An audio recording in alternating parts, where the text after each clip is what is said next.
নমস্কার।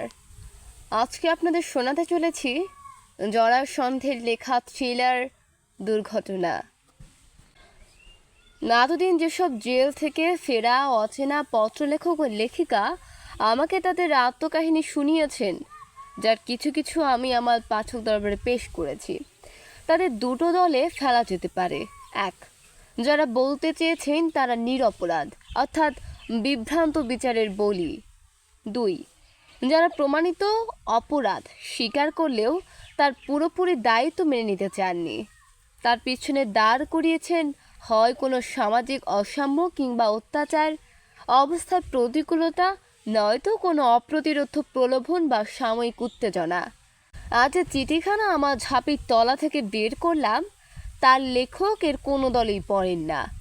তাকে জেলে যেতে হয়নি, অর্থাৎ গুরুতর অপরাধে অভিযুক্ত হলেও আদালত তাকে দোষী সাব্যস্ত করেননি। কিন্তু তিনি যে অপরাধী, এই চিঠির মধ্যে সে কথা অকুণ্ঠ অবলীলায় কবুল করেছেন। নিজেকে কোথাও সমর্থন করবার চেষ্টা করেননি। একটি লোমহর্ষক ঘটনার এমন সহজ ও নিরুত্তাপ বর্ণনা দিয়ে গেছেন যেন তিনি তার নায়ক নন, রিপোর্টার মাত্র। বেশিরভাগ আসামির মতো আদালতের কাঠগড়ায় তিনিও নীরব ভূমিকা নিয়েছিলেন। ইংরেজ ফৌজদারি আইন যেটুকু পেলেই সন্তুষ্ট, অর্থাৎ হাকিমের প্রশ্নের উত্তরে দুটি মাত্র বাক্য উচ্চারণ করেছিলেন, আমি নির্দোষ। তার দীর্ঘদিন পরে এই স্বীকারোক্তির উদ্দেশ্য কী এবং তার শ্রোতার পদে আমাকে কেন বরণ করলেন, সে কথা বলতে গিয়ে আমার সম্বন্ধে যেসব মন্তব্য করেছেন তার কোনোটাই শ্রুতিমধুর নয়। নিতান্ত অনিচ্ছা সত্ত্বেও কিছু প্রকাশ করতে বাধ্য হচ্ছি, তা না হলে তার আসল বক্তব্যের মূল সূত্রটি ধরা যাবে না। তিনি লিখেছেন, গোড়াতেই বলে রাখি, আপনার লেখার সাহিত্যিক গুণাগুণ সম্বন্ধে আমার কিছু বলবার নেই। সাহিত্য আমি বুঝি না, তা নিয়ে মাথা ঘামাবারও প্রয়োজন বোধ করি না। আমার ইন্টারেস্ট আপনার বিষয়বস্তু, ক্রিমিনাল মাইন্ড। আপনি যাকে কবিত্ব করে বলেছেন, অপরাধী মানুষের মানুষ লোক দুঃখের সঙ্গে বলছি। সেখানকার রহস্য উদ্ঘাটন করতে গিয়ে আপনি দার্শনিক স্বচ্ছ দৃষ্টির পরিচয় দিতে পারেননি। সাহিত্যিক ভাবালতার আশ্রয় নিয়েছেন। তাই যত কয়েদি আপনি আমদানি করেছেন, কোনোটাকে ক্রিমিনাল বলে চেনা যাচ্ছে না। সবাই এক একটি রোমান্টিক হিরো বা হিরোইন। খুনি মাত্রই মহানুভব, ডাকাত মাত্রই হৃদয়বান। আপনার আয়রন গেটের অন্তরালে একটাও আয়রন হার্টেড অমানুষ খুঁজে পেলাম না। সব কটাই গোল্ডেন হার্টেড অতি মানুষ। আপনার ভক্তেরা হয়তো বলবেন, কি আশ্চর্য লেখনী, যার স্পর্শে সব লোহা সোনা হয়ে গেছে। আমি ভাবছি, কি আশ্চর্য উপাদান আপনার হাতে ছিল। আপনি সেগুলোকে সত্যানুসন্ধানের কাজে না লাগিয়ে টিয়ার গ্যাসের মতো ব্যবহার করছেন, যার ফলে আপনার ভাবপ্রবণ পাঠক পাঠিকার চক্ষু যুগল থেকে প্রচুর অশ্রুপতন ঘটেছে। আর কোনো কাজ হয়নি। আমার মনে হয় এটাই আপনার উদ্দেশ্য ছিল। তা না হলে কেমন করে বিশ্বাস করি, এতদিন ধরে এত জেল ঘুরে এমন একটা অপরাধীও আপনি দেখতে পেলেন না, যার হৃদয় বলে কোনো বস্তু নেই। হয়তো দেখেছিলেন, কিন্তু তার কথা বলতে চাননি, কিংবা যাদের কথা বলেছেন তাদের মধ্যে ওই পদার্থটি আপনি বসিয়ে দিয়েছেন। যে যা নয় তার উপর সেটি আরোপ করেছেন, প্রকৃতকে বিকৃত করেছেন, সাহিত্যের সাথে সত্যকে বিসর্জন দিয়েছেন। কিংবা এও হতে পারে, জেলে বসে আপনার চারিদিকে যে লোকগুলোকে বিচরণ করতে রেখেছেন, তারা তাদের আসল চেহারাটা আপনাকে দেখতে দেয়নি। কেউ কেউ সামনে এসে মুখ খুললেও মুখোশ খোলেননি। আপনি খোলসকে আসল বলে ভুল করেছেন, খোসাকে মনে করেছেন শ্বাস। আজ আমি এমন একজনের কথা আপনাকে শোনাতে বসেছি, যার মুখে কোনো মুখোশ নেই, কোনো খোলসের আড়ালেও যে নিজেকে ঢেকে রাখতে চায় না। জেলের ছাপ তার গায়ে লাগেনি। তার কারণ এ নয় যে সে নিরপরাধ, তার কারণ তার অপরাধ প্রমাণিত হয়নি। আপনি তো জানেন সেটা এমন কিছু নতুন বা আশ্চর্য নয়। আইন এবং তার প্রয়োগ পদ্ধতি দুই অতি বিচিত্র ব্যাপার। নিতান্ত নির্দোষ লোকেও যেমন অনেক সময় তার জালে জড়িয়ে পড়ে, তেমনি বহু দোষী ব্যক্তিও কোনো একটা ফাঁক দিয়ে বেরিয়েই যায়। আমি যার কথা বলতে যাচ্ছি সেই দ্বিতীয় দলের। ডিটেকটিভ গল্পের মতো রহস্যের আবরণটা শেষ পর্যন্ত ঝুলিয়ে না রেখে শুরুতেই তুলে দেয়া যাক। সে ব্যক্তিটি স্বয়ং আমি, আপনার এই দুর্মুখ পত্রলেখক। কি চমকে উঠলেন তো? না, চমকাইনি। অজ্ঞাতসারে চোখ দুটো একবার শুধু চিঠির শীর্ষ ও তলদেশটা চকিতে ঘুরে এলো। যা অনুমান করেছিলাম তাই। নাম এবং ঠিকানা দুই অনুপস্থিত। এরপরে লেখক তার দীর্ঘ কাহিনী সবিস্তারে বর্ণনা করেছেন। পুরোপুরি পুনরুক্তির লোভ ত্যাগ করছে দুটো কারণে। 1 নম্বর, তার মধ্যে বিকৃত মানব মনের এমন সব বিস্ময়কর তত্ত্ব উদ্ঘাটিত হয়েছে যা আমি বিশ্বাস করলেও আমার পাঠকবৃন্দের কাছে নিতান্ত অবিশ্বাস্য এবং অবাস্তব বলে মনে হবে। 2 নম্বর, প্রগাঢ় বীভৎস রসের এমন স্বচ্ছন্দ পরিবেশন কোনো কোনো কোমল হৃদয় পাঠক পাঠিকার স্পর্শকাতর স্নায়ুদেশে বিপর্যয় সৃষ্টি করতে পারে। অন্তত আমার প্রতি বিশেষ বন্ধুভাবাপন্ন কয়েকটি সাময়িক পত্র সেই অভিযোগ তুলে আসর গরম করবার চেষ্টা করবেন, এ বিষয়ে কোনো সন্দেহ নেই। কেবলমাত্র অনুমানের উপর ভিত্তি করে কথা বলছি না, এর নজির আছে এবং আশা করি এই সূত্রে তার সংক্ষিপ্ত উল্লেখ অপ্রাসঙ্গিক হবে না। 6-7 বছর আগেকার কথা। কোনো সুপরিচিত সাহিত্যিক তখন অল ইন্ডিয়া রেডিওর কলকাতা কেন্দ্রের সঙ্গে সংশ্লিষ্ট ছিলেন। সম্ভবত তারই উদ্যোগে আমার রচনা থেকে সংগৃহীত কয়েকটি কাহিনীর নাট্যরূপ বেতারে পরিবেশন করবার প্রস্তাব এলো। আমি সম্মতি দিলাম। শর্ত রইল, নাটকের পাণ্ডুলিপি আমার অনুমোদনের জন্য পাঠাতে হবে। আমি মফস্বলে থাকার দরুন এ বিষয়ে খানিকটা অসুবিধা দেখা দিয়েছিল, সে কথা এখানে বক্তব্য নয়। যথাসময়ে বেতার জগৎ পত্রিকার সম্পাদকীয় স্তম্ভে বিজ্ঞাপিত হলো পরপর 6টি নাটক অভিনীত হবে। 3টি কি 4টি প্রচারিত হবার পর দীর্ঘকাল অনুষ্ঠান সূচিতে বাকি কটির কোনো উল্লেখ না দেখে স্টেশন ডিরেক্টর মহাশয়কে লিখতে হলো। ওগুলোর সম্বন্ধে কি স্থির করলেন জানালে বাধিত হব, এবং এ বিষয়ে আমার কাছে যে ডজন খানেক অনুসন্ধান পত্র জড়ো হয়েছে তাদেরও কৌতূহল নিবৃত্তির সুবিধা হবে। উত্তরে বলা হলো, আপাতত আমার আর কোনো কাহিনীর নাট্যরূপ প্রচার করা হবে না। বললাম, তাহলে সেই মতো আর একটা বিজ্ঞপ্তি বেতার জগতে প্রকাশ করুন। ডিরেক্টর অফিস সংক্ষেপে জানালেন, তার কোনো প্রয়োজন দেখি না।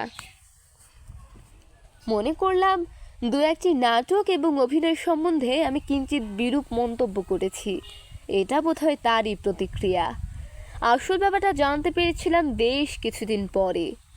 যে মন্ত্রীবরের আদেশক্রমে আমাকে একদিন কলকাতার বৃহৎ জেল থেকে মফস্বলের ক্ষুদ্রতর জেলে সরিয়ে দেওয়া হয়েছিল, তিনি তখন গদিচ্যুত। তার স্থলে যিনি নতুন অধিষ্ঠিত, তিনি হয়তো আমার সাহিত্যিক কার্যকলাপ তেমন বিপজ্জনক মনে করেননি। অতএব নির্বিবাদে রাজধানীতে ফিরে এসেছি এবং এমন একটি বিশিষ্ট জেলের কৃতিত্বভার আমার হাতে দেওয়া হয়েছে যেখানে গোড়া থেকে পুরোপুরি জেল গোষ্ঠীভুক্ত আমিই বোধহয় প্রথম ভারতীয়। এই বছরে সাহিত্যিক মহলে সাক্ষাৎ পরিচয়ের সূত্রপাত হয়েছে। এবারে সেই সুযোগ আরও বিস্তৃত হলো। তাদেরই কারো মুখে একদিন জানতে পারলাম, আকাশবাণীর নাট্যশালায় আমার কাহিনীর উপর্যুপরি অভিনয়জন 2 প্রবীণ সাহিত্যিককে অত্যন্ত বিচলিত করে তুলেছিল এবং তারাই অগ্রণী হয়ে কোনো ইংরেজি দৈনিকপত্রে কয়েকখানা কড়া চিঠি প্রকাশ করেছিলেন।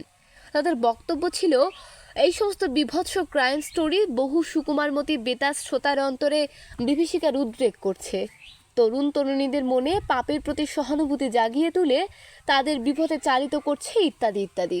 সুতরাং এদের প্রচার অবিলম্বে বন্ধ করা হোক। স্থানীয় বেতার কর্তৃপক্ষ চিঠিগুলোকে বিশেষ আমল দেননি, কিন্তু দিল্লির কর্তারা হঠাৎ সজাগ হয়ে উঠলেন। সম্ভবত সেখানে কিছুটা সরাসরি তদিরারি হয়ে থাকবে। কলকাতার অফিস নাকি বোঝাতে চেষ্টা করেছিলেন কাহিনীগুলো ঠিক ক্রাইম স্টোরি নয়। যে গ্রন্থ থেকে তাদের সংগ্রহ করা হয়েছে অল্প দিনেই সেটি প্রচুর জনপ্রিয়তা অর্জন করেছে এবং চিঠিগুলোতে যেসব আশঙ্কা প্রকাশ করা হয়েছে তার কোনো ভিত্তি নেই। মিনিস্ট্রি অব ইনফরমেশন অ্যান্ড ব্রডকাস্টিংয়ের কৈফিয়তে সন্তুষ্ট হলেন না। আদেশ হলো, অভিনয় বন্ধ করো। বলা বাহুল্য, ইংরেজি দৈনিকে করেসপন্ডেন্ট বা পত্রদাতার যে নাম ছিল সেটা কাল্পনিক। এই কৌতুকাবহ তথ্যটি যিনি আমাকে শুনিয়েছিলেন, আসল লেখকদের নামও তিনি প্রকাশ করেছিলেন। আমি সে সম্বন্ধে নীরব রইলাম। উভয়ই সাহিত্যক্ষেত্রে সুপ্রতিষ্ঠিত, তবে যদ্দূর শুনেছি পাঠক মহলে বর্তমানে তেমন সমাদৃত নন। যাক সে কথা। আজ যে নির্লজ্জ এবং নিরাবরণ স্বীকারোক্তি আমার সামনে খোলা রয়েছে, তার কাছে সেদিনকার বেতারে প্রচারিত কাহিনীগুলো নিতান্তই দুগ্ধপোষ্য। এর হুবহু চিত্রটা যদি প্রকাশ করি, আমার শিল লক্ষ্য করে শুধু যে একদল সৎ সাহিত্যিক ও সম্পাদকের তীক্ষ্ণ লেখনী উদ্যত হবে তাই নয়, পুলিশের বাণও নিক্ষিপ্ত হতে পারে। সুতরাং শুধু অংশবিশেষের উল্লেখ করছি, তাও অনেক ক্ষেত্রে আমার নিজের ভাষায় কোটিং দিয়ে। পত্রলেখক জানাচ্ছেন, আমার কাহিনীর প্রধান চরিত্র আমার স্ত্রী। ধরুন তার নাম মন্দাকিনী, তাকে নিয়েই উদ্বোধন, তাকে দিয়েই উপসংহার। সুতরাং একেবারে বিয়ের রাত থেকে শুরু করা যাক। না, প্রেমের ব্যাপার কিছু নেই। বিয়ের আগে আমি তাকে দেখিনি, এমনকি ছবি পর্যন্ত না। সম্বন্ধটা আমার বাবা এবং তার বাবা মিলে স্থির করেছিলেন, যেমন আগেকার দিনে হতো, বিশেষ করে আমাদের মতো পরিবারে।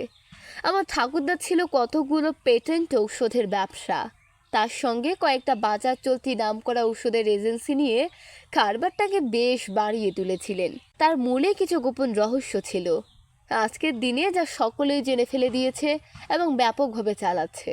অর্থাৎ ওইসব ওষুধের খালি শিশি সংগ্রহ করে আমরা আমাদের নিজেদের তৈরি রসায়ন বা বটিকা ভরে দিতাম। তার জন্য আমাদের একটা ছোটোখাটো কারখানা ছিল, আমি তার দেখাশোনা করতাম। বিশেষ করে সেই উদ্দেশ্যেই বাবা আমাকে বিএসসি পাশ করিয়েছিলেন। আমার যা কাজ তাতে অতখানি বিদ্যার দরকার ছিল না। নানা রকমের জঙ্গলি গাছগাছরা সংগ্রহ করে তার নির্যাস বের করা এবং প্রয়োজন মতো রং টং মেশানো, সেসব আমাদের কর্মীরাই করত। যে জিনিস তৈরি হলো তার গুণাগুণ নিয়ে আমরা কখনো মাথা ঘামাইনি। প্রথম প্রথম এই নিয়ে খানিকটা মন খুঁতখুত করলেও অল্প দিনে সেটা কাটিয়ে উঠেছিলাম। পত্রলেখক জানাচ্ছেন, আমার কাহিনীর প্রধান চরিত্র আমার স্ত্রী। ধরুন তার নাম মন্দাকিনী, তাকে নিয়ে উদ্বোধন, তাকে দিয়ে উপসংহার। সুতরাং একেবারে বিয়ের রাত থেকে শুরু করা যাক। না, প্রেমের ব্যাপার কিছু নেই। বিয়ের আগে আমি তাকে দেখিনি, এমনকি ছবি পর্যন্ত না। সম্বন্ধটা আমার বাবা এবং তার বাবা মিলে স্থির করেছিলেন, যেমন আগেকার দিনে হতো, বিশেষ করে আমাদের মতো পরিবারে। আমার ঠাকুরদা ছিল কতগুলো পেটেন্ট ওষুধের ব্যবসা, তার সঙ্গে কয়েকটা বাজার চলতি নামকরা ওষুধের এজেন্সি নিয়ে কারবারটাকে বেশ বাড়িয়ে তুলেছিলেন। তার মূলে কিছু গোপন রহস্য ছিল, আজকের দিনে যা সকলেই জেনে ফেলে দিয়েছে এবং ব্যাপকভাবে চালাচ্ছে। অর্থাৎ ওইসব ওষুধের খালি শিশি সংগ্রহ করে আমরা আমাদের নিজেদের তৈরি রসায়ন বা বটিকা ভরে দিতাম। তার জন্য আমাদের একটা ছোটোখাটো কারখানা ছিল, আমি তার দেখাশোনা করতাম। বিশেষ করে সেই উদ্দেশ্যেই বাবা আমাকে বিএসসি পাশ করিয়েছিলেন। আমার যা কাজ তাতে অতখানি বিদ্যার দরকার ছিল না। নানা রকমের জঙ্গলি গাছগাছরা সংগ্রহ করে তার নির্যাস বের করা এবং প্রয়োজন মতো রং টং মেশানো, সেসব আমাদের কর্মীরাই করত।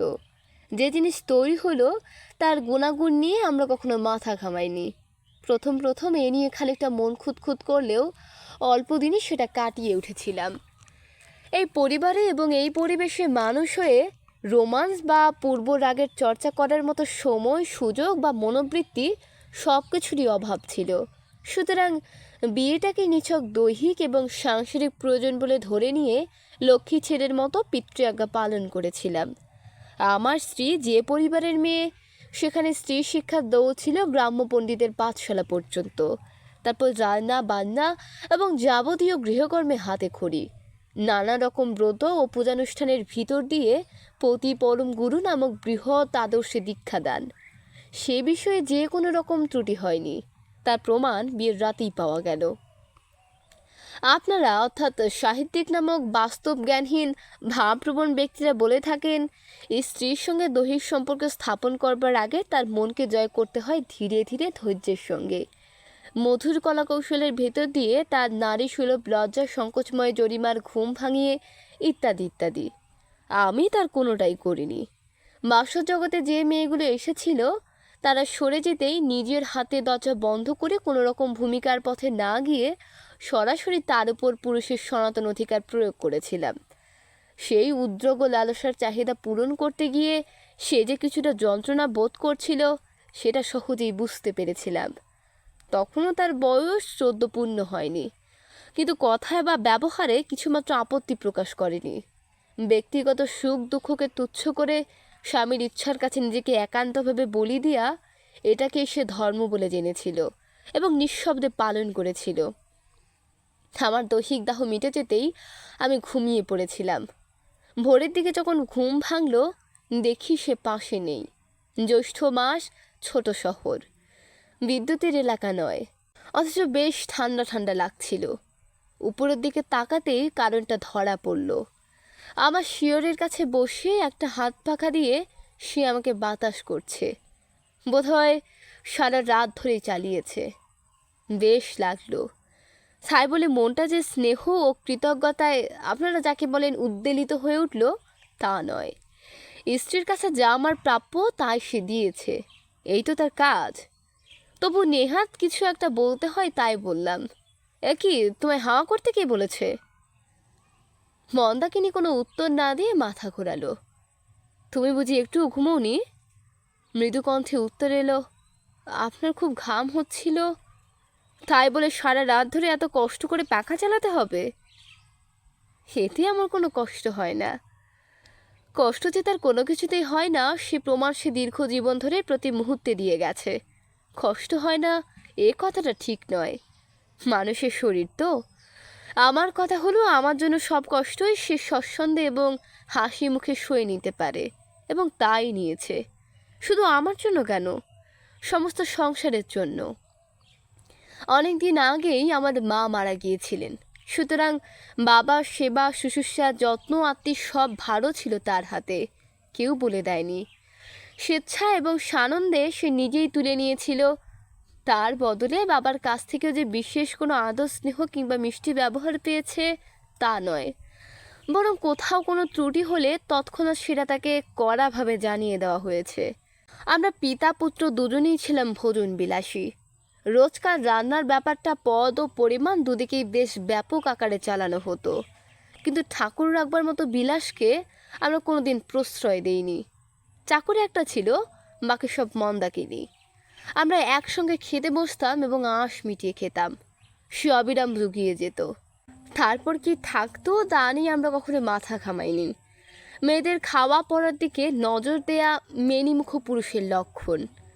মাঝে মাঝে খোঁজ নিতে ইচ্ছে হলেও কেমন যেন পৌরুষে বাধত। মনে হতো তাতে করে নিজেকে অনেকখানি নামিয়ে আনা হবে। বাজার করার ভার ছিল বাবার হাতে, কিন্তু ভালো ভালো জিনিসের লোভ যতখানি, হাত ততটা দরাচ্ছিল না। রসনার সঙ্গে পকেটের বিরোধ প্রায়ই লেগে থাকতো, এবং তার জের গিয়ে পড়তো পুত্রবধূর উপর। বাজারে বেরোবার সময় রোজই একবার জিজ্ঞাসা করতেন, কি কি আনতে হবে বৌমা? প্রশ্নটা অনাবশ্যক। বৌমা তো গৃহিণী নয়, রাঁধুনি মাত্র। কোন কোন জিনিসের প্রয়োজন স্থির করবার কথা তিনি নিজেই। মন্দাকিনী তা জানতো, তাই মৃদু স্বরে শুধু জানাতো, মাছ তরকারি আপনার যেটা পছন্দ হয় আনবেন, মশলাপাতি ঘি তেল সব আছে। ওসব জিনিস ফি মাসের গোড়াতেই পুরো মাসের মতো সংগ্রহ করা হতো। সে ফর্দ তিনি নিজে করতেন। মাঝে মাঝে ঘাটতি পড়তো, সেদিনই হতো মুশকিল। বৌমা হয়তো ঘিয়ের টিনটা হাতে করে সবে ভাড়া থেকে বাইরে পা দিয়েছে, শ্বশুর অমনি গর্জে উঠতেন, এই তো সেদিন ঘি নিয়ে এলাম, এরই মধ্যে শেষ করেছ? মন্দা জবাব দিত না, মাথা নিচু করে দাঁড়িয়ে থাকতো। কখনো বলতো না, ইদানিং পরপর কদিন রাত্রে রুটি পরোটার বদলে লুচি হয়েছে বলেই খিটা যতদিন যাবার কথা ছিল তা যায়নি। মাঝে মাঝে বাবা আমাকে মধ্যস্থ মেনে বসতেন, বইয়ের সামনে ডাকিয়ে এনে বলতেন, তুমি কি বলো, পুরো মাসের হিসেব মতো জিনিস আনা হচ্ছে, আর 25 তারিখ না যেতেই বারন্ত, এরকম করলে চলবে কেমন করে? আমি মুখে কোনো জবাব দিতাম না বটে, কিন্তু জ্বলন্ত চোখে বউয়ের দিকে তাকাতাম। চোখ না তুলেও সে নিশ্চয়ই দেখতে পেত। এই অপব্যয়ের সব অপরাধ যে তারই, সে বিষয়ে পিতার সঙ্গে পুত্রের মতান্তর হতে পারে, সেটা তার ধারণার অতীত। সব অভিযোগ নিঃশব্দে মেনে নিয়ে কাজে গিয়ে লাগত। উনুনে হয়তো কিছু একটা বসিয়ে এসেছে, পুড়ে গেলে রক্ষা থাকবে না। বন্ধু বলতে যা বোঝায় তেমন কেউ আমার ছিল না। আপনার সাহিত্যিক ডায়াগনোসিস যদি এই হয়, তো তার কারণ কারোর সঙ্গে হৃদ্যতা গড়ে উঠবার মতো হৃদয় আমার মধ্যে নেই। আমি আপত্তি করব না। জীবনে আর যা কিছু চর্চা করে থাকি না কেন, হৃদয় চর্চা কখনো করিনি। ব্যবসায় সূত্রে কারো কারোর সঙ্গে ঘনিষ্ঠতা হয়েছে, তার মধ্যে একজনের নাম ছিল রমণী মোহন। বলা বাহুল্য আসল নামটা আলাদা। তার প্রায় সবটুকু জুড়ে থাকতো একটি বিশেষ রমণী, অর্থাৎ তার বউ। তারই হাসি, কান্না, মান, অভিমান, রাগ, অনুরাগ, খেয়াল খুশির লম্বা ফিরিস্তি যখন শুনতাম, আমার মাঝে মাঝে মনে হতো, কই মন্দার মধ্যে তো এর কোনোটাই কখনো দেখতে পাই না। রমণী মোহনের বউয়ের মতো সে কোনোদিন অকারণ পুলকে আমার গলা জড়িয়ে ধরেনি, অহেতুক অভিমানে ছলছল চোখে জানলার গড়াদের পাশে বসে থাকেনি। সে বিচিত্র রূপিণী নয়, তার একটি মাত্র রূপ। উদয়স্ত মুখ বুঝে কাজ করে, সংসারের প্রয়োজন মেটায়, হস্তের পরেও তার কাজ থাকে, সেটা আমার প্রয়োজন মেটানো। তাও সে মুখ বুঝেই করে। আমাকে ভুল বুঝবেন না, সেজন্য আমার কোনো আফসোস ছিল না, কোনো অভাবও কোনো দিন বোধ করিনি। বরং মন্দা যে রমণী মোহনের বউয়ের মতো হাবভাব ছলাকলা ধার ধারে না, কথায় কথায় বায়না ধরে না, কোনো কিছু নিয়ে আবদার করে না, সেজন্য আমি মনে মনে নিজেকে ভাগ্যবান মনে করতাম। একদিন সন্ধ্যার দিকে রমণী মোহন গম্ভীর মুখে আমার দোকানে ঢুকে বলল, চলো বেরোই। কোথায়? চল না, যেতে যেতে বলবো। আমি একটু চিন্তিত হয়েই ওর গাড়িতে গিয়ে উঠলাম। রাস্তায় কোনো কথা হলো না। নিউ মার্কেটের সামনে গাড়ি রেখে যখন নেমে পড়ল, তখন তার মুখ ভার। বললাম, কি ব্যাপার বল দেখিনি। মার্কেটে ঢুকতে ঢুকতে তেমনি মুখেই বলল, একটা মারাত্মক ভুল করে ফেলেছি ভাই। কি ভুল করলে? কাল ছিল আমাদের বিয়ের অ্যানিভার্সারি, 5th মানে পঞ্চবার্ষিক উৎসব। আমার ছাই কিছু মনে নেই। এদিকে কারখানায় স্ট্রাইক, মাথার ঠিক ছিল না। ফিরতেও রাত করে ফেলেছি। ঘরে ঢুকে বউয়ের দিকে নজর পড়তেই মনে পড়ে গেল, একটা নেহাত আট পরে ময়লা কাপড় পরে হাড়ি মুখ করে দাঁড়িয়ে আছে। আমাকে খালি হাতে ঢুকতে দেখে পাশ কাটিয়ে ঝড়ের মতো বেরিয়ে গেল। সারা রাত ঘরে আসেনি।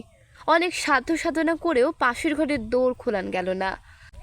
একটা বেশ ভালো রকম প্রেজেন্ট নিয়ে না গেলে আজ আর বাড়ি মুখ হবার উপায় নেই। আমি এত জোরে হেসে উঠেছিলাম, আশেপাশের লোকগুলো নিশ্চয়ই মনে করে থাকবে লোকটা হয় পাগল, নয় একেবারে গেও, অর্থাৎ কলকাতার মতো সভ্য শহরে থাকবার যোগ্য নয়। কী করবো বলুন? ব্যাপারটাকে নিছক হাস্যকর ন্যাকামি ছাড়া আমি আর কোনোভাবে দেখতে পারিনি। আপনি হয়তো আপনার সাহিত্যিক দৃষ্টি দিয়ে এর মধ্যে একটা সম্রাট শাহজাহান সুলভ গভীর প্রেম আবিষ্কার করে বসবেন। আমার সে দৃষ্টি নেই। তাছাড়া আমার জীবনে এরকম দূরে থাক, এর কাছাকাছি কোনো অভিজ্ঞতাও কোনোদিন ঘটেনি এবং ঘটতে পারতো না। বিয়ের অ্যানিভার্সারি উদযাপন পড়ে মরুক, তার তারিখটাও মনে করে রাখিনি। আমার বিশ্বাস আমার স্ত্রীও রাখেনি। রমণী মোহন সেদিন একটা কাণ্ড করে বসলো। এক গাদা বেনারসির ভিতর থেকে অনেক বাছাবাছির পর তার মধ্যে আমাকে দু একটা হ্যানা বলতে হয়েছে। দোকানের শাড়ি পছন্দ করলো, একটা ভীষণ জমকালো, আর একটা ওরই মধ্যে একটু যাকে বলে শোবার। সেখানে আমার দিকে ঠেলে দিয়ে বলল, এটা তুমি নাও। আমি রীতিমতো চমকে উঠলাম। আহা, ভয় পাবার কি আছে? ঘরে বউ থাকলে মাঝে মাঝে দু একটা বাড়তি খরচ করতে হয়, এমন কিছু দামও নয়। সঙ্গে টাকা না থাকলে আমি চালিয়ে দিচ্ছি, যখন সুবিধা হবে দিও। বউয়ের শাড়ি কেনা আমার কাজ নয়, ওটা বাবার ডিপার্টমেন্ট। তাছাড়া এরকম দামের শাড়ি সে কখনো পরে না। দাও না বলেই পরে না, একদিন দিয়েই দেখো কত খুশি হবে। ততক্ষণে বিল এসে গেছে এবং পুরো টাকাটা মিটিয়ে দিয়ে সে উঠে দাঁড়িয়েছে। আমি বিরক্তি সুরে বললাম, কী যে করো তার ঠিক নেই। কথা নেই বাঁচতে নেই, উঠ করে একটা শাড়ি নিয়ে গিয়ে উঠবো কি বলে? পুজো টুজোর সময় হলেও না হয়। বউকে প্রেজেন্ট দেবার আবার সময় অসময় আছে নাকি? নাও। কাগজের বাক্সটা জোর করে আমার হাতে গুঁজে দিল এবং সঙ্গে সঙ্গে অত্যন্ত ব্যস্ত হয়ে উঠল। চল চল, তোমাকে নামিয়ে দিয়ে জুয়েলারির দোকানটাও একবার ঘুরে যেতে হবে। বাক্সটা লুকিয়ে নিয়ে বাড়ি ঢুকলাম এবং লুকিয়ে রেখে দিলাম। তখন বাবা বাড়ি ছিলেন, মন্দ রান্নাবান্না নিয়ে ব্যস্ত। রাত্রে যখন শুতে এলো, কাপড়খানা বের করে ওর হাতে দিয়ে বললাম, দেখো তো কেমন হলো। এখানে একটা গোপন কথা স্বীকার করছি, যদিও জানি আপনি হয়তো বিশ্বাস করতে দ্বিধা করবেন, কিন্তু সত্যি বলছি। শাড়ি দিবার পর মন্দার মুখে খুশির ঝলক না হলেও অন্তত একটা আভাস দেখতে পাবো, এইরকম একটু আশা মনের মধ্যে ছিল। কিন্তু তার বদলে দেখলাম জিজ্ঞাসা। পরে ভেবে দেখেছিলাম সেইটাই স্বাভাবিক। বস্ত্র নামক বস্তুটিকে খাদ্যের মতো নিতান্ত দৈহিক প্রয়োজন হিসেবে সে দেখে এসেছে। সেটা যে কখনো উপহারের মতো অনাবশ্যক রূপ নিতে পারে সে অভিজ্ঞতা তার ছিল না। কাজেই তার মুখ থেকে যে কথাটি বেরিয়ে এলো সেটি একটি সরল প্রশ্ন। এটা কার? কার আবার? তোমার? আমার? এটা নিছক বিস্ময়। আমার তো শাড়ি রয়েছে। থাকলোই বা, এটা তোলা হিসেবে রইল, কোথাও যেতে আসতে পড়বে। বাবা জানেন? আমার পৌরসে কিঞ্চিত আঘাত লাগলো, যদিও লাগা উচিত নয়। উম্মার সুরে বললাম, সব কিছু যে বাবাকে জানাতে হবে তার কি মানে আছে? উনি শুনে রাগ করবেন। কথাটা মিথ্যে নয়, তাই আমার মুখে তৎক্ষণাৎ কোনো উত্তর জোগালো না। মন্দা মুহূর্তকাল কি ভেবে নিয়ে বলল, দোকানে ফেরত দিতে গেলে নেবে না? আমি কিছু বলবার আগেই হঠাৎ যেন সব সমস্যার সহজ সমাধান হয়ে গেছে। এমনিভাবে বলে উঠল, ভালোই হয়েছে, স্বাতী বিনার বিয়ে। আজই সকালে চিঠি এসে গেছে, একটা শাড়ি তো দিতে হতো, এটা দিলেই হবে। বলে বেশ খুশি হয়েই মন্দা কাপড়খানা বাক্সে ভরে আলমারিতে তুলে রাখলো। এই খুশিকে আমি দেখতে চেয়েছিলাম। বিনা আমার পিসিমার মেয়ে। কাপড় দেখে বাবা যথারীতি মন্দার উপরে এক হাত নিতে ছাড়লেন না, যেন সেই আমাকে দিয়ে এমন একটা দামি শাড়ি আনিয়েছে। মেয়ে মানুষকে তো রোজগারের ধান্দায় বেরোতে হয় না, ফর্সা দাম বুঝবে কোত্থেকে ইত্যাদি মন্তব্য তার মতো আমিও নীরবে গ্রহণ করলাম। বললাম না যে এর ভিতরে ওর কোনো হাত নেই। কেন বলতে যাব? আপনি হয়তো বলবেন, মন্দার এই স্বার্থত্যাগের জন্য তার উপর আপনার কৃতজ্ঞ হওয়া উচিত ছিল, অন্তত কিছুটা সহানুভূতি সে দাবি করতে পারত। কিন্তু তার এই প্রত্যাখ্যানে তাকে আমার কাছে বড় করা দূরে থাক, আরও ছোট করে দিলে। প্রত্যাখ্যান কথাটা বোধ হয় ঠিক হলো না। তার মধ্যে একটা জোর থাকে যা ওর চরিত্রে একেবারেই ছিল না। একে বলা যেতে পারে গ্রহণ করার অক্ষমতা। মন্দাকে যদি আমি ভালোভাবে না জানতাম হয়তো তার উপরে রাগ হতো, এই ভেবে যে সে আমার স্বামীদের অধিকারকে অগ্রাহ্য করেছে। আমাদের ভিতরকার যে সম্পর্কটা প্রভু ও দাসীর সম্পর্ক, সে বিয়ের রাত থেকে মেনে আসছিল, তাকে যেন অস্বীকার করছে। কিন্তু মন্দাকে নিয়ে আমার চিনতে বাকি নেই। এ কথা তার সম্বন্ধে ভাবাই যায় না। এটা আর কিছু নয়, স্ত্রী হিসেবে তার নিছক অযোগ্যতা। কে জানে, রমণী মোহনের মাথার ভূতটা হয়তো কোনো দুর্বল মুহূর্তে আমার মাথায় চেপে থাকবে। মনে মনে তার বউয়ের পাশে আমার বউকে কখন বসিয়ে ফেলেছিলাম, ধাক্কা খেয়ে ভুল ভাঙল। হয়তো ওই কল্পিত তুলনার ফলেই ও আমার কাছে আরও খেলো হয়ে গেল। স্ত্রীকে শ্রদ্ধা বা প্রীতির চোখে আমি কোনো দিন দেখিনি। এই ঘটনার পর থেকে তাকে রীতিমতো ঘৃণা করতে শুরু করলাম। আপনার অনুচ্চারিত বিশেষণটা আমি শুনতে পাচ্ছি। বলছেন লোকটা কি পাষণ্ড। কি বলবো বলুন, আমি যা তাই। আপনি কি ভাববেন তাই ভেবে মনের আসল রূপটা চাপা দিতে চাই না। তাহলে এই চিঠি লেখার প্রয়োজন কি ছিল? তবে আপনার ট্রেনে যেসব কড়া কড়া বিশেষণ আছে সবগুলো যেন এখন নিঃশেষ করে বসবেন না। তাদের আসল প্রয়োজন দেখা দেবে শেষ অঙ্কে। অনাবশ্যক ভূমিকা না বাড়িয়ে এবার সেই দিকেই আপনাকে নিয়ে যাচ্ছি। আমার এবং আমাদের সংসারের প্রয়োজন মেটাতে গিয়ে মন্দাকে নিয়ে কোথাও কোনো ত্রুটি রাখিনি। ফাঁক ছিল শুধু এক জায়গায়। আমাদের একটি বংশধর সে দিতে পারেনি। বন্ধা হলে হয়তোবা মার্জনা পেতে পারত, কিন্তু তার অপরাধ তার চেয়েও গুরুতর। সন্তান সে ধারণ করেছিল, জীবিতাবস্থায় পৃথিবীতে আনতে পারেনি। মাস পূর্ণ হবার আগেই কী সব জটিলতা দেখা দেয়, যার ফলে হাসপাতালে না পাঠিয়ে উপায় ছিল না। ডাক্তারেরা এসব ক্ষেত্রে যা করে থাকেন তাই করলেন, অর্থাৎ ওদের ভাষায় ফলের আশা ছেড়ে দিয়ে গাছের দিকে পুরো নজর দিলেন। অনেক ধাক্কা ও ধকল খেয়ে গাছ শেষ পর্যন্ত টিকে রইল বটে, কিন্তু জানা গেল সে চিরদিনের তলে নিষ্ফলা হয়ে গেছে। মোটা টাকা বেরিয়ে যাওয়ায় বাবার মেজাজ আগে থেকে তেতে ছিল। তার উপরে ডাক্তার এসে যখন এই শুভ সংবাদটি শুনিয়ে গেল, সঙ্গে সঙ্গে আগুন হয়ে উঠলেন। আমার উপর হুকুম হলো আবার বিয়ে করো। আমার বিশেষ আপত্তি ছিল না, মন্দাকে দিয়ে সত্যি আর কাজ চলছিল না। কিন্তু রমণী মোহন অজান্তে কখন আমার মনে ভয় ঢুকিয়ে দিয়েছে, তার ঘরে যে চিজটি আছে সেই রকম কিংবা তার কাছাকাছি কেউ এসে যদি ঘাড়ে চাপে তখন কি করব? বাবা এদিকে ক্রমাগত চাপ দিয়ে যেতে লাগলেন। বউ তাকে একটি পুত্রের মুখ দর্শনে বঞ্চিত করেছে, এইটাই তার একমাত্র কারণ নয়। সংসারের চাকাগুলোকেও সে আর আগের মতো স্বচ্ছন্দ গতিতে চালিয়ে নিয়ে যেতে পারছে না। তার সেবা যত্ন আরাম বিরামের ব্যবস্থার মাঝে মাঝে ত্রুটি দেখা দিচ্ছে, এবং সেসব পূরণ করতে একটি বাড়তি ঝিয়ের প্রয়োজন হয়েছে। যাই হোক, বেশি দিন আর তাকে এই অসুবিধাগুলো ভোগ করতে হলো না। ইদানিং যাকে তিনি একেবারে সহ্য করতে পারছিলেন না, সেই পুত্রবধূর কোলে মাথা রেখেই হঠাৎ একদিন শেষ নিঃশ্বাস ত্যাগ করলেন। গোটা ব্যবসাটা আমার হাতে এসে পড়ল, সেদিকেই বেশি নজর দিলাম। মন্দা ফালতু ঝিকে ছাড়িয়ে দিয়ে গোটা সংসারের ভার আবার নিজের হাতে তুলে নিল। আমার চিরাচরিত অভ্যাস এবং প্রয়োজনগুলো কোথাও বিশেষ বাধা পেল না। সে বিষয়ে তার দৈহিক অক্ষমতা যতই থাক, অতিরিক্ত উৎসাহ দিয়ে তাকে ঢেকে রাখবার চেষ্টা করছে, সেটুকু বুঝতে কোনো অসুবিধা ছিল না। সেটা লক্ষ্য করে মাঝে মাঝে বিরক্ত হয়ে উঠতাম। এতদিন হাসপাতালে কাটিয়ে এলে ডাক্তারের ওষুধে 1 জুড়ি টাকা বেরিয়ে গেল, এদিকে চেহারার তো কোনো লক্ষণ দেখতে পাচ্ছি না। কি হয়েছে খুলে বলবে তো? হবে আবার কি, এতদিন হাসপাতালে কাটিয়ে এলে ডাক্তারের ঔষধে 1 জুড়ি টাকা বেরিয়ে গেল, এদিকে চেহারায় তো তার কোনো লক্ষণ দেখতে পাচ্ছি না। কি হয়েছে খুলে বলবে তো? হবে আবার কি, মুখে একটা মৃদু হাসি টেনে আনবার চেষ্টা করতো মন্দা। তাতে তাকে আরও কুৎসিত দেখাতো। আমি তো ভালোই আছি, তবে শরীর সারছে না কেন? আর কত সারবে, এর চেয়ে মোটা তো আমি কোনো কালই ছিলাম না বলে কোনো একটা কাজের অছিলা করে এখনই আমার সামনে থেকে সরে যেত। মন্দার এক ভগ্নিপতি থাকতেন পশ্চিমের কোনো স্বাস্থ্যকর শহরে। নামটা আপনার পক্ষে নিষ্প্রয়োজন, সুতরাং উজ্জ রইল। কলকাতায় বড় একটা আসতেন না। একবার কী কাজে আসতে হলো, যাবার আগে আমাদের সঙ্গে দেখা করতে এলেন। শালিকা এগিয়ে গিয়ে প্রণাম করতেই খানিকক্ষণ তার দিকে তাকিয়ে রইলেন। মন্দা হাসি মুখে বলল, চিনতে পারছেন না? পেরেছি, তবে অতি কষ্টে। একে চেহারা হয়েছে তোমার? আমি বাড়িতেই ছিলাম। শালিকা সম্বন্ধে তার উদ্বিগ্ন প্রশ্নের উত্তরে গত কয়েক মাসের একটা মোটামুটি ইতিহাস দিলাম।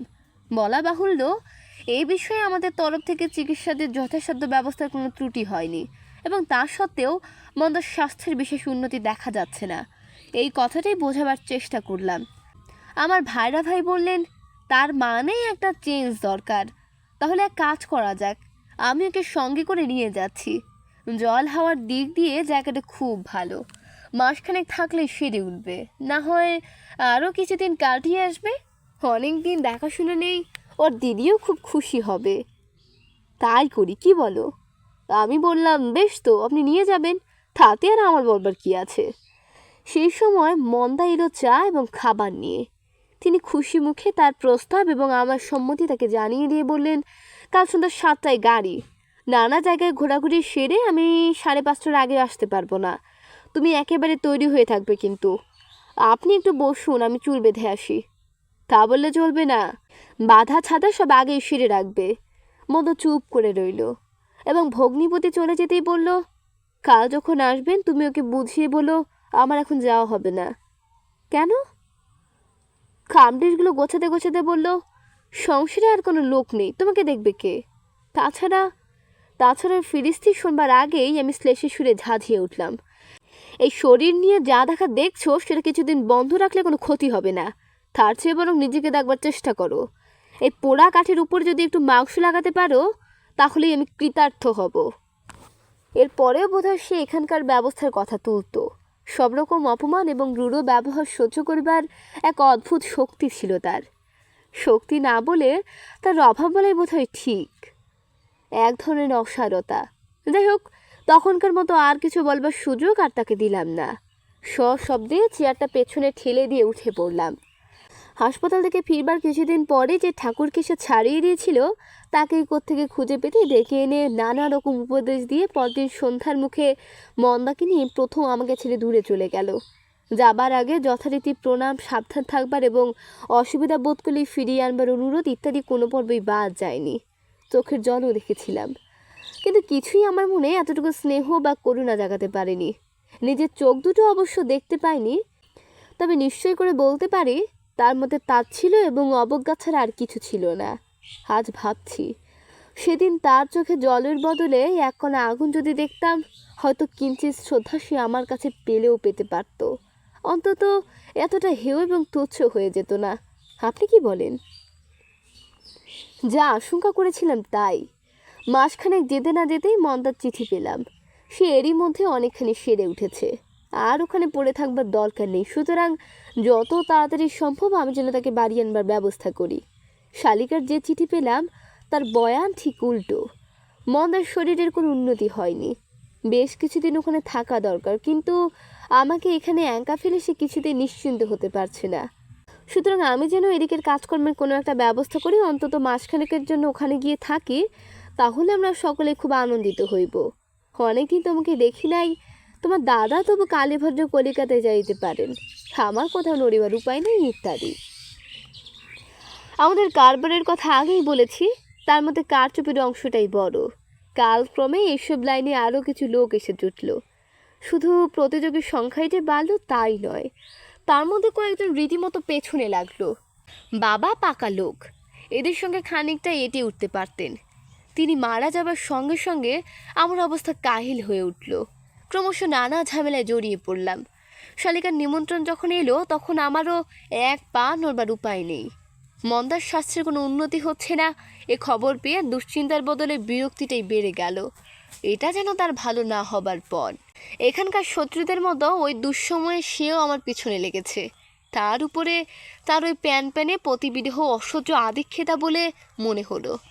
শালিকার চিঠির উত্তরে অবশ্য তার ভগিনীর জন্য যথারীতি উদ্বেগ প্রকাশের ত্রুটি হলো না। সেই সঙ্গে তার আমন্ত্রণ গ্রহণে অক্ষমতার জন্য ক্ষমা চাইলাম। রীতিমতো সুস্থ হবার আগে ফিরে আসার কোনো কথাই উঠতে পারে না, এবং আমার জন্য তার দুশ্চিন্তার কোনো কারণ নেই।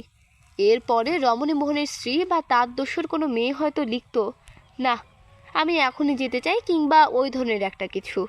কিন্তু আমার স্ত্রী একেবারে অন্য জাতের।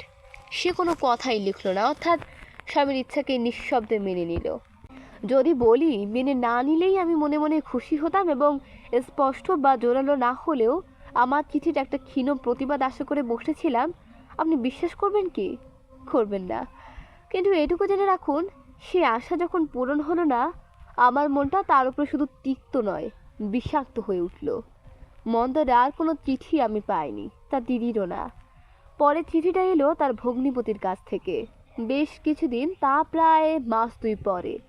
প্রথমে আমার কুশল সম্বন্ধে আশা প্রকাশ করে লিখেছেন, বড়ই দুঃখের বিষয়, শ্রীমতী মন্দাকিনীর শরীর দিন দিন খারাপের দিকে যাইতেছে। বর্তমানে সে প্রায় শয্যাগত। এখানকার সর্বাপেক্ষা বড় ডাক্তারকে দেখাইয়াছি। তাহার মতে শ্রীমতীকে অবিলম্বে কলিকাতায় লইয়া গিয়া কোনো বিশেষজ্ঞের চিকিৎসাধীনে রাখা প্রয়োজন। এখানে একটি বিশেষ জরুরি কাজে আবদ্ধ হইয়া পড়িয়াছি। শীঘ্র ছাড়া পাইবার আশা নাই, নতুবা আমি লইয়া যাইতাম। তুমি অতি সত্ত্বর চলিয়া আসিবে, অন্যথা করিও না। অতি সত্ত্বর না হলেও কয়েকদিনের মধ্যেই আমাকে যেতে হলো। দেখলাম শয্যাগত শব্দটিকে আমার ভাড়া ভাই যে প্রায় নামক বিশেষণ দিয়ে মডিফাই অর্থাৎ মোলায়েম করবার চেষ্টা করেছেন, সেটা প্রকৃত ঘটনার দিকে চেয়ে নয়, আমার দিকে চেয়ে। আমি পাছে অতিরিক্ত বিচলিত হয়ে পড়ি এই আশঙ্কায়। মন্দার অবস্থা দেখে, তার ব্যাধির ইতিহাস এবং কাশির শব্দ শুনে আমি সত্যি বিচলিত হয়ে পড়লাম। বলা বাহুল্য, ওদের বা অন্য দর্শনের মনে যে কারণ জাগবে সে কারণের নয়। একই এই শয্যা থেকে টেনে তুলে দাঁড় করাতে যে বিপুল অর্থ, পরিশ্রম, শুশ্রূষা এবং সময়ের অপব্যয় হবে, সেই চিন্তাই আমাকে চঞ্চল করে তুলল। তার চেয়েও বেশি মনে হলো, একে নিয়ে আমি করব কি? আশা করি আমার কথাটা আপনি বুঝতে পারছেন। আপনার গল্পের নায়কদের মতো আমার মধ্যে কোনো রোমান্স বা কোনোদিন হৃদয় চর্চার ধার ধারি না, সে কথা আগেই জানিয়েছি। আমি রমণী মোহন নই, প্রেম জ্বরে কখনো ভুগিনি। দয়া, মায়া, স্নেহ, প্রীতি এসব বড় একটা নিজেও পাইনি, অন্য কারোর জন্য অনুভব করি না। নিছক ইউটিলিটি বা প্রয়োজন ছাড়া স্ত্রী নামক মানুষটিকে আর কোনো দিক থেকে দেখিনি, সেও কোনোদিন বুঝতে দেয়নি এর বাইরে তার আর কোনো অস্তিত্ব আছে। সেই ইউটিলিটির কোষ্ঠীপাত্রে তার দাম অনেক দিন থেকে কমে আসছিল, আর যখন সেটা শূন্যে এসে ঠেকল, তখন একটিমাত্র প্রশ্নই আমার মনের মধ্যে মাথা তুলে উঠল, একে নিয়ে আমি করব কি? আমার জীবনে তার প্রয়োজন ফুরিয়ে গেছে, সেইখানে শেষ নয়, তারপরে সে থাকবে কে জানে কত বছর। আমার বা আমার সংসারের ভার নিয়ে নয়, আমার জীবনের দুর্বহ ভার হয়ে। অথচ ফার্স্ট ক্লাসের একটা কুপে আমাদের জন্য রিজার্ভ করা হলো। ভাড়াটা অবশ্য আমিই দিলাম, কিন্তু ব্যবস্থাটা আমার ভাইয়ের। অনেকটা পথ, সঙ্গে ওই রকম রোগী, তার উপর মেয়ে ছেলে। তৃতীয় যাত্রীর ঝঞ্ঝাট রইল না, নির্বিবাদে যাওয়া যাবে। স্ট্রেচার লাগলো না। দিদি আর ভগ্নিপতি দুজনে দুবাহু ধরে ধীরে ধীরে প্ল্যাটফর্মটুকু পার করিয়ে মন্দাকে গাড়িতে তুলে দিলেন। বিছানা করে ওকে শুইয়ে ঘন্টা পড়তে নেমে গেলেন। গাড়ি যখন চলতে শুরু করেছে, আমার শালিকার অনুচ্চ কণ্ঠ থেকে শোনা গেল, দুগ্গা দুগ্গা। ভাইরা ভাই চেঁচিয়ে বললেন, পৌঁছেই একটা তার করে দিও।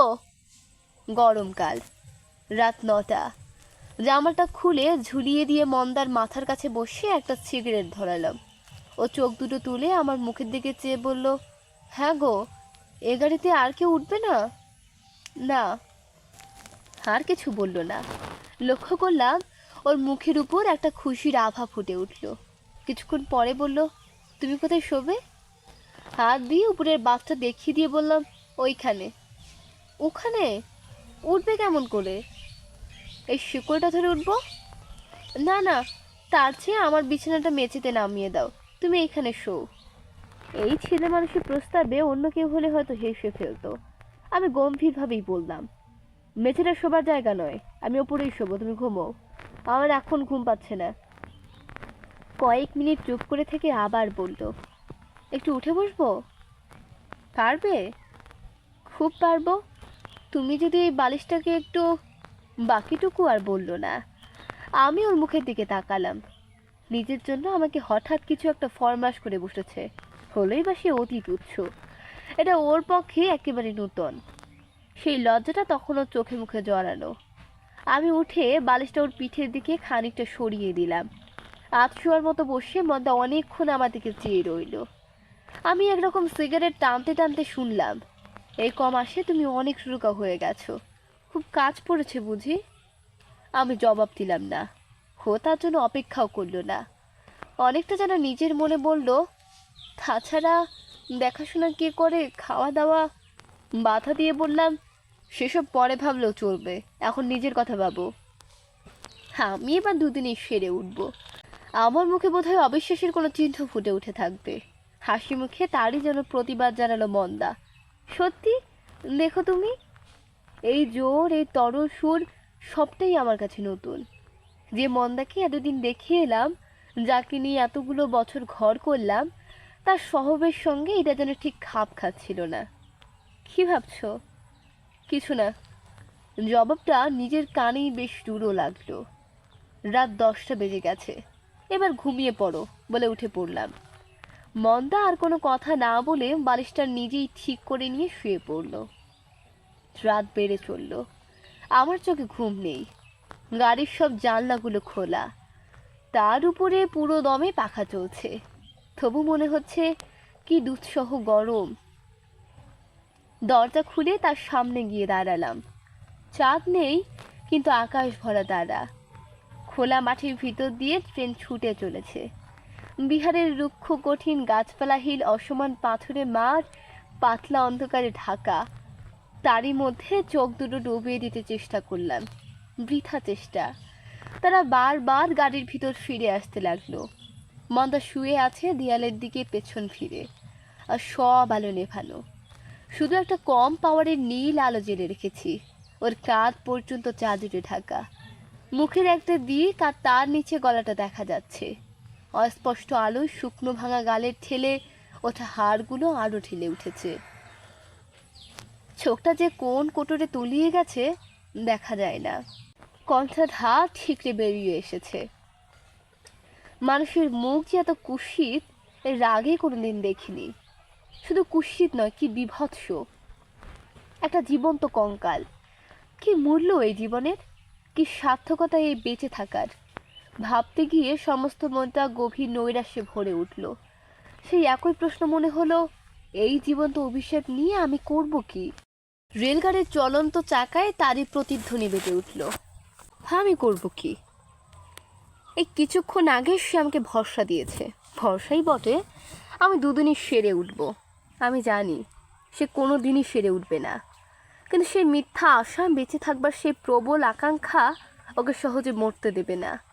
মৃত্যু কবলিত প্রাণটাকে কোনো রকমে জিইয়ে রেখে দেবে। কে জানে সে কত কাল, কত বছর। বিধাতার কি নিষ্ঠুর পরিহাস। আমি যখন প্রায় সারা রাত ধরে এমনি করে জ্বলে পুড়ে মরছি, যাকে ঘিরে সেই জ্বালা, সে তখন নির্বিবাদে ঘুমোচ্ছে। মাঝে মাঝে কোনো ছোট স্টেশনে গাড়ি থামতেই তার সেই নিশ্চিন্ত নিঃশ্বাস আমাকে পাগল করে তুলছিল।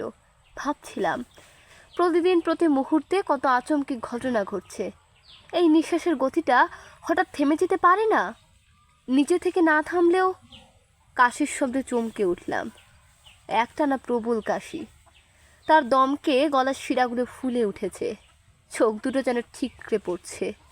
এমনি করে তো দম বন্ধ হয়ে যেতে পারে, কিন্তু গেল না। কাশির বেগটা কমে যেতে গলায় কেমন একটা বোবা আওয়াজ তুলে হাত দিয়ে মুখের দিকে ইঙ্গিত করলো। বুঝলাম, যেটা উঠে এসেছে কোথাও ফেলতে হবে। সঙ্গে একটা ঝুড়ি ছিল, তার মধ্যে পিকদানি বা ওই রকম কিছু আছে কিনা খুঁজে দেখছিলাম। মন্দা ইশারায় বাথরুমটা দেখিয়ে উঠে বসবার চেষ্টা করলো। ধরে তুলে ধীরে ধীরে সেইখানে নিয়ে গেলাম। বেসিনের দিকে নজর পড়তেই গা পাক দিয়ে উঠল। গয়ের সঙ্গে জড়ানো রক্ত। অজ্ঞাতসারে বাহুটা ওর হাত থেকে সরে এলো, দুপা পিছিয়ে এলাম। সহসা মাথার ভিতরটাও কেমন যেন উলট পালট হয়ে গেল। ঘৃণায়, আতঙ্কে, আক্রোশে না কিসের তাড়নায় আমি বলতে পারবো না। গাড়ির গতিটা একটু কমে এলো। তারপরই তলা থেকে ছুটে এলো একটা জোরালো ঘর ঘর ঝনঝন শব্দ। হঠাৎ চমকে উঠলাম। কিসের শব্দ? বুঝলাম, ভয়ের কিছু নয়। গাড়িটা কোনো পুলের উপর দিয়ে চলেছে। তবু সেই বিপুল শব্দের সঙ্গে তাল রেখে কে যেন আমার মাথার ভিতর অবিরাম হাতুড়ির ঘা মারতে লাগলো। মন্দা এসে দাঁড়ালো আমার বাথরুমের বাইরে, এবং সঙ্গে সঙ্গে আমার ডান দিকের দরজাটা দড়াম করে খুলে গেল। হাতলটা বন্ধ করতে ভুলে গিয়েছিলাম। খোলা নদীর দমকা হাওয়ায় কিংবা ব্রিজের ঝাঁকুনি লেগে হঠাৎ খুলে গেছে। যে কারণেই হোক, সেদিন সেই মুহূর্তে গাড়ির পাল্লার সঙ্গে আমার গোপন মনের কোনো অজ্ঞাত কুঠুরির অদৃশ্য পাল্লাটাও সহসা খুলে গিয়ে থাকবে। হয়তো তারই আলোয় দেখেছিলাম আমার ঠিক বুকের কাছে যে এসে দাঁড়ালো সে আমার স্ত্রী নয়, একটা ভয়াবহ বিষাক্ত ভাইপার। তার উদ্যত ছোবল থেকে নিজেকে যেমন করে হোক বাঁচাতে হবে, এই একটিমাত্র চিন্তাই সমস্ত মনটাকে আচ্ছন্ন করে ফেলেছিল। আর কোনো দিকে না চেয়ে দুহাতে তার কাঁধ দুটো চেপে ধরে প্রচণ্ড বেগে খোলা দরজা দিয়ে ঠেলে ফেলে দিলাম। গভীর রাত্রির বুক চিরে একটা ভাঙা গলার তীক্ষ্ণ আর্তনাদ আমার কানে এসে লাগলো। পাঠা বলে দেখেছেন? গলাটা হাড়ি কাঠির মধ্যে পুড়ে দিলে তার ভিতর থেকে যে অন্তিম ডাক ঢাকের শব্দ ছাপিয়ে বেরিয়ে আসে, তেমনি একটি আওয়াজ। একবার উঠে গাড়ির শব্দে মিলিয়ে গেল। চলন্ত গাড়ির নিচে ও দুপাশে জুড়ে তখনও সেই তুমুল ঘরঘর ঝনঝন বিপুল বেগে বেড়ে চলেছে। বলির পরেও যেমন চলতে থাকে ঢাক ঢোল কাশনের উন্মুক্ত গর্জন। আমার মস্তিষ্কের রক্ত প্রবাহে শুধু তারই প্রতিধ্বনি শুনতে পাচ্ছি। সেই উদ্যপ্ত উদ্দাম উত্তেজনা, আর কিছু নেই। বিশ্ব সংসার আমার কাছে লুপ্ত হয়ে গেছে। তারপর এক সময় সেই পাগল করা দুর্দান্ত শব্দটা হঠাৎ থেমে গেল। নদীগর্ভের বিভৎ ঝঞ্ঝা পার হয়ে গাড়িটা যেন আমার নিরাপদ মাটিতে পৃথিবীতে ফিরে এলো। তখনও সেই দরজার মুখেই দাঁড়িয়ে আছি। সামনে যতদূর চোখ যায় বিস্তৃত খোলা মাঠ। সেই দিকে চেয়ে মনে হলো ওটা যেন আমারই অনাগত জীবনের প্রতিচ্ছবি। আমার সামনেও অমনি অবাধ উন্মুক্ত মুক্তি। গাড়ির গতি মন্থর হয়ে এলো। দেখলাম সেই একটানা মাঠ আর নেই। এখানে ওখানে দু চারখানা বাড়ি ঘর, গাছপালার রাস্তাঘাট, চলন্ত আলো, ক্রমশ আরও বাড়ি, আরও আলো, মানুষের গলা, অনেক মানুষের কোলাহল। স্বপ্নের জাল ছিঁড়ে হঠাৎ যেন একটা পরিপূর্ণ জীবজগতের মধ্যে জেগে উঠলাম। কোনো একটা স্টেশনে এসে গাড়ি থামলো। আমি যে দরজায় দাঁড়িয়েছিলাম তার উল্টো দিকে প্ল্যাটফর্ম।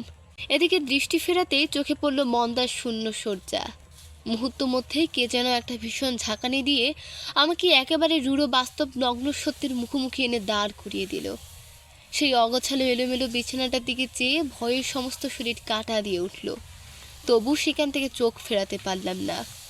এর পরের কয়েকটা মিনিট ঠিক কীভাবে কেটেছিল আজ আর মনে করতে পারছি না।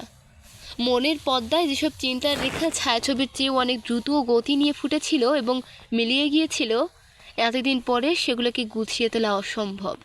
তার কোনো প্রয়োজনও নেই। যে জাতীয় খুনি মানুষের মনস্তত্ত্ব আপনাকে আকর্ষণ করে থাকে, আমি তাদের থেকে আলাদা। এক্ষেত্রে আপনার কৌতূহল না থাকাই স্বাভাবিক। সুতরাং মানসিক বিশ্লেষণে অযথা সময় নষ্ট না করে ঘটনার দিকে যাওয়া যাক। প্রথমটা যে খুব বিচলিত হয়ে পড়েছিলাম সে কথা লুকোতে চাই না। একবার মনে হয়েছিল পালাই, নামতে গিয়ে থেমে গেলাম। কোথায় পালাবো? কতদিন থাকবো পালিয়ে?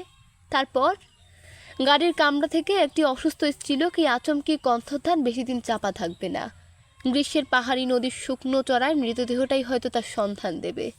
সেই সূত্র ধরে পুলিশ যখন তার একমাত্র সহযাত্রীকে খুঁজে বের করবে, তখন তার এই নীরবে পালিয়ে যাওয়াই তার রুদ্ধের সবচেয়ে সরব সাক্ষী হয়ে দাঁড়াবে। দরজার হাতলটা খুলতে গিয়েও হাতটা সরিয়ে নিলাম। গাড়ি ছেড়ে দিল। হঠাৎ নজর পড়ল উপরের বার্থে। হোল জলের বাঁধন থেকে বিছানাটা খুলে ছড়িয়ে দেওয়া হয়েছিল। আমার ভাইরা ভাই এর চাকরটা বোধহয় করেছিল কাজটা, কিন্তু সন্ধ্যা থেকে সেটা স্পর্শ করা হয়নি। এতক্ষণে তার প্রয়োজন দেখা দিল। শুধু স্পর্শ নয়, বেশ করে ঘেটে চাদরটাকে এখানে ওখানে কুঁচকে দিলাম। তারপর সোজা গিয়ে শেকলটা টেনে ধরলাম। গার্ড এসে জানতে চাইলেন কি ব্যাপার, আমার স্ত্রীকে পাওয়া যাচ্ছে না। কোথায় ছিলেন তিনি? এইখানে ঘুমোচ্ছিলেন। আর আপনি? উপরের বার্থে। কখন থেকে পাওয়া যাচ্ছে না? ভুল করলাম। ব্রিজটা বোধ হয় তখনও আমার মধ্যে ঘুরছিল। বললাম, ব্রিজের পর থেকে। গার্ড কপাল কোচকালেন। ব্রিজের পর থেকে? এতক্ষণ শিকল টানেননি কেন? এ প্রশ্নের উত্তর আমার মাথায় জোগায়নি। বেশ কিছুদিন পরে জুগিয়েছিল আমার উকিলের মাথায়। আসামির এই সন্দেহজনক আচরণ সরকার পক্ষের হাতে একটি ধারালো অস্ত্র হয়ে দাঁড়িয়েছিল। তিনি এক কথায় তাকে ভোতা করে দিয়েছিলেন। সেন্সর জজের সামনে দাঁড়িয়ে বলেছিলেন, ইয়েস ইয়োর অনার। ব্রিজ ছাড়াবার পরেই আসামি দেখতে পেয়েছিল তার স্ত্রী বিছানায় নেই। ওপর থেকে ঝুঁকে পড়ে দেখেছিল রুগ্না স্ত্রীর সম্বন্ধে তার মনে গভীর উদ্বেগ ছিল। তার ফলেই দেখা। দেখে তার পক্ষে যেটা সহজ ও স্বাভাবিক সেই কথাই ভেবেছিল স্ত্রী বাথরুমে গেছেন। তারপর আবার ঘুমিয়ে পড়েছিল। মনে রাখবেন, তখন গভীর রাত। ঘুমিয়ে পড়াটা অপরাধ নয়। আবার মক্কেলের একমাত্র অপরাধ যক্ষার রোগাক্রান্ত স্ত্রীর মনে যে আত্মহত্যার জীবাণু বাসা বেঁধেছে সেটা সে কিছুমাত্র সন্দেহ করতে পারেনি। স্ত্রী যদি কাছে থাকতো হয়তো বুঝতে পারত, কিন্তু মেয়েটির দেহে এবং মনে যখন এই দুটি জীবাণুর আক্রমণ দেখা দেয়, ঘটনাচক্র তখন সে স্বামীর কাছ থেকে দূরে গিয়ে পড়েছিল। আত্মহত্যার ব্যাপারটা প্রতিপন্ন করতে গিয়ে সুচতুর উকিলবাবু মন্দাকিনীর সমস্ত গারস্থ জীবনটাকে বিচারকের সামনে তুলে ধরেছিলেন। সে সম্বন্ধে কয়েকজন প্রতিবেশীর সাক্ষ্য আগেই নিয়ে রাখা হয়েছিল। তারপর শ্রদ্ধাপ্লুত গম্ভীর সুরে বলেছিলেন, এই মেয়েটি বয়সে নবীনা হলেও আদর্শে প্রাচীনা। বিশ্ববিদ্যালয়ের উচ্চশিক্ষা সে পায়নি, কিন্তু হিন্দু নারীর যেটা সর্বোচ্চ শিক্ষা তা সে সম্পূর্ণভাবে আয়ত্ত করেছিল। শুধু শিক্ষা নয়, বলবো ধর্ম। স্বামী সেবা সাঁকুর প্রমাণ থেকে জানা গেছে এই মহৎ আদর্শে সে তার জীবনের প্রতিটি মুহূর্ত নিয়োগ করেছিল। স্বামীকে সে একটি সন্তান উপহার দিতে পারেনি। তারই অপরাধে স্বামীর বংশ লোপ পেতে বসেছে। এজন্য নিজের উপর তার একটা গভীর ধিক্ষা ছিল। যে সেবা ছিল তার মহান ব্রত, স্বাস্থ্য সেখানে বাধা হয়ে দাঁড়াচ্ছে। এজন্য তার মনোবেদনার অন্ত ছিল না। তারপর যেদিন সে জানতে পারল স্বামীর আদেশে রোগ সারাতে এসে সে তার চেয়ে অনেক বেশি মারাত্মক একটা সংক্রামক রোগ বয়ে নিয়ে চলেছে, তখন সে আর নিজেকে ক্ষমা করতে পারেনি। যে জীবন তার স্বামীর সেবায় লাগলো না, তাকে সে স্বেচ্ছায় এবং সৎসন্দেহ শেষ করে দিল। জজ এবং জুরি মুগ্ধ হয়ে শুনছিলেন। আমিও একটু অন্যমনস্ক হয়ে পড়েছিলাম। মনে পড়ছিল মন্দার সেই শেষ কথাগুলো। এবার আমি দুদিনেই সেরে উঠব। সত্যি, দেখো তুমি, সে মরতে চায়নি। অসম্ভব জেনেও বেঁচে উঠতে চেয়েছিল। একজন বৃদ্ধ সাক্ষীর উক্তি জজ সাহেবের মনে কিছুটা ছায়া ফেলে থাকবে। পাশের কামরার এক ভদ্রলোক স্ত্রীলোকের গলায় একটা তীক্ষ্ণ চিৎকার শুনে হঠাৎ তার ঘুম ভেঙে গিয়েছিল, কিন্তু একবারের বেশি আর শুনতে পাননি। তাই মনে করেছিলেন ওটা হয়তো তার ভ্রম। এই একবারের বেশি না শোনাটাকে পুলিশ এবং সহকারী উকিল আমার বিরুদ্ধে কাজে লাগাবার চেষ্টা করেছিলেন। আমার উকিল জেরার ঘায়ে ভদ্রলোকের নাস্তানাবুদ করে ছাড়লেও জজের মনকে সন্দেহমুক্ত করাতে পারেননি। কিন্তু সন্দেহকে প্রমাণের দাঁড় করাবার মতো কোনো হাতল জজ সাহেব শেষ পর্যন্ত খুঁজে পেলেন না। কোনো একটা মোটিভের জন্য তিনি আকাশ পাতাল হাতড়ে বেরিয়েছেন। খামোকা এই লোকটা নিজের স্ত্রীকে খুন করতে যাবে কেন? মোটিভটা কি? তিনি সেই পুরনো থিওরি আঁকড়ে ধরেছিলেন। খুন মাত্রেরই পিছনে একটি দুই অক্ষরের শব্দ থাকবে, নারী অথবা বৃত্ত। হয় ইংরেজি লাভ, নয়তো বাংলা লাভ। তার কোনোটাই যেখানে নেই সেখানে ন্যায়দণ্ড প্রয়োগ করা চলে না। এই কথা তিনি একবারও ভাবেননি যে মন নিয়ে মানুষের তার অন্য দিনের প্রিয় সঙ্গী এক পাটি ছেঁড়া জুতো টান মেরে ফেলে দেয়, সেই মন নিয়েই সে তার বহু ব্যবহারে জীর্ণা ব্যাধিগ্রস্তা শয্যা সঙ্গিনীকেও ট্রেন থেকে ঠেলা মেরে ফেলে দিতে পারে। মানুষের এই চেহারাটা হয়তো জজ সাহেবের নজরে পড়েনি, যদিও পড়া উচিত ছিল, তবু তাকে ক্ষমা করা যায়। আসামিকে তারা দেখে নথিপত্রের ভিতর দিয়ে। সে সংযোগ পরোক্ষ এবং সাময়িক। আপনার কয়েদির সঙ্গে আপনার যে সংযোগ সেটা প্রত্যক্ষ এবং দীর্ঘদিনব্যাপী। তাদের প্রাত্যহিক জীবনের প্রতিটি মুহূর্ত আপনি দেখতে পেয়েছেন। তবু যে এই জাতীয় একটা খুনিও আপনার নজরে পড়েনি, এ কথা কেমন করে বিশ্বাস করি? আমার মনে হয় পড়েছে। আপনি ইচ্ছা করে এড়িয়ে গেছেন। তার কারণ যাই হোক, এ ত্রুটি ক্ষমা করা যায় না। শুধু ত্রুটি নয়, অপরাধ। আপনি সত্য গোপনের অপরাধে অপরাধী। কিন্তু শেষ অংশটা পড়তে পড়তে শ্রীকান্তর কয়েকটা উক্তি আমার মনে পড়ল। অন্ননা দিদির প্রসঙ্গে সে এক জায়গায় বলেছিল, সংসারে পিশাচি কি নাই? নাই যদি, তবে পথে ঘাটে এত পাপের মূর্তি দেখি কাহাদের। সবাই যদি সেই ইন্দ্রর দিদি, তবে এত প্রকার দুঃখের স্রোত বহাইতেছে কাহারা। তবু কেমন করিয়া যেন মনে হয় এ সকল তাহাদের বাহ্য আচরণ। বন্ধুরা বলেন, ইহা আমার একটা শোচনীয় ভ্রম মাত্র। আমি তাহারও প্রতিবাদ করি না, শুধু বলি ইহা আমার যুক্তি নয়, আমার সংস্কার। আমার বিরুদ্ধে এই পত্রলেখকের যে অভিযোগ, আমিও তার প্রতিবাদ করছি না। যে রাজ্যে আমি দীর্ঘজীবন কাটিয়ে এলাম সেখানে পিশাচের অভাব নেই, পাপের মূর্তিও কম দেখিনি। তবু মনে হয়েছে সেইটাই সবটুকু নয়, তার অন্তরালে আরও কিছু আছে। কারো কারো বেলায় সেই আরও কিছুটাই আমার চোখে ভাস্কর হয়ে উঠেছে। আজও কোনো নির্জন অবসরে যখন পিছন ফিরে তাকাই, সে কটা লোকের সামনে এসে দাঁড়ায়। সেই বদন মুন্সি, কাশিম ফকির, মংখিয়া জং, গ্যান্দা, পরিমল, ব্রহ্মচারী সদানন্দ, তাদের কাছে ম্লান হয়ে যাওয়া অনাথ কুসুম, রাজা বাহাদুর এবং এই পত্রলেখকের মতো আরও যাদের দেখেছি, হয়তো শ্রীকান্তের মতো আমারও এটা একটা সংস্কার। তার মধ্যে যদি অপরাধ থাকে, সে অপরাধ আমি অকপটে স্বীকার করছি।